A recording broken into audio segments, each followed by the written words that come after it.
In this video, we're going to cover how to calculate an annual energy bill based on a customer who's adopting the wholesale energy market and deploying a battery. The first thing to consider is the state in which the customer is based. So pick from the drop-down list the correct state for the customer.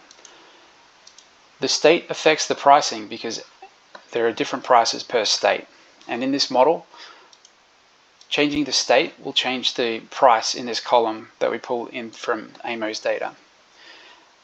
The data is derived from the link on this page here, and we have taken the average energy use per hour of the day for the entire year of 2024 for each state. You can see, for example, the red highlighted fields are the highest prices, which seem to congregate between 4 p.m. and 9 p.m. at night on every given day. And the cheapest prices during the day seem to align to the middle of the day where solar energy production is highest. We can see that the cost of energy overnight is obviously not quite as high as it is early in the evening. And that's where the battery is going to make the most use for us in reducing these high costs. We can see the impact of that going back to our estimation tool, where we have broken down the time of day of use. And by tracing through various different columns, you can see the impact of those times of day. But to get started, enter the average energy use for the site. In this case, 40 kilowatts for the day. We're going to start with a small inverter at 10 kilowatts and a 20 kilowatt battery and 10 kilowatts of panels. We can already see over here that our annual energy bill is projected to be at around $2,800 of credits for the year. This does include all the grid connection and metering fees, but it doesn't include fees for Powston and other wholesale retailers. You can see the daily energy bill as well. What we do is we take the 40 kilowatts per day and we split it up into these three different breakdown zones. So we have a solar target zone between 7 a.m. and 4 p.m. where we can have sunshine generating energy for us. We've got peak prices at nighttime between 4 p.m. and 9 p.m., which unfortunately seems to correlate with the majority of our customers' usage from what we've seen. Hence, it's a larger percentage split of our 40 kilowatts for the day. And overnight prices, which are slightly less in volume and generally cheaper. We generally get this down to usage per hour, and then we take these values down to the time of day field. So we can see here that we use these different energy profiles throughout the day. So from 7 o'clock in the morning, we can see that our solar panels are generating at about 20% efficiency. So that's 20% of our panel size here coming through, which gives us 2 kilowatts of generation. This ramps up throughout the morning as more sunshine gets onto our panels and ramps down again into the evening. You can adjust the ratio in this column here by just entering different values.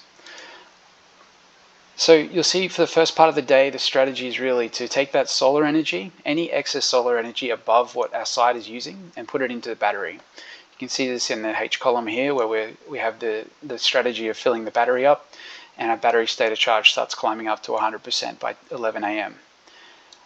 So the battery will be taking up most of the initial energy, leaving us very little excess energy to be sold back to the grid.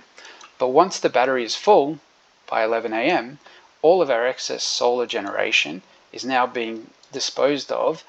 Anything that our site is not using, we're disposing of to the grid at the price at which AEMO has given us a sell price for. So you can see those sell prices here.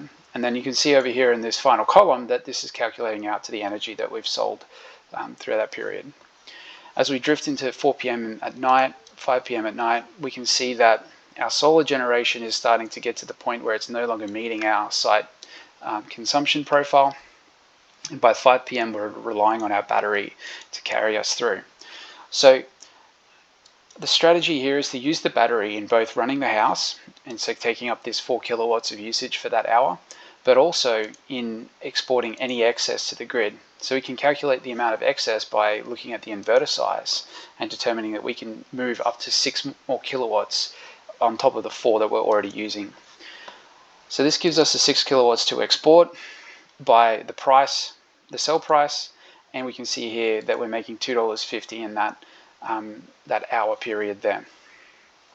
As we go to through the rest of the evening, we start to realize that we're going to run out of battery energy by 8 o'clock at night, and so we start drifting into where we have no battery energy left to sell, which is not allowing us to sell any more energy to the grid, and we're actually being forced to buy energy from the grid.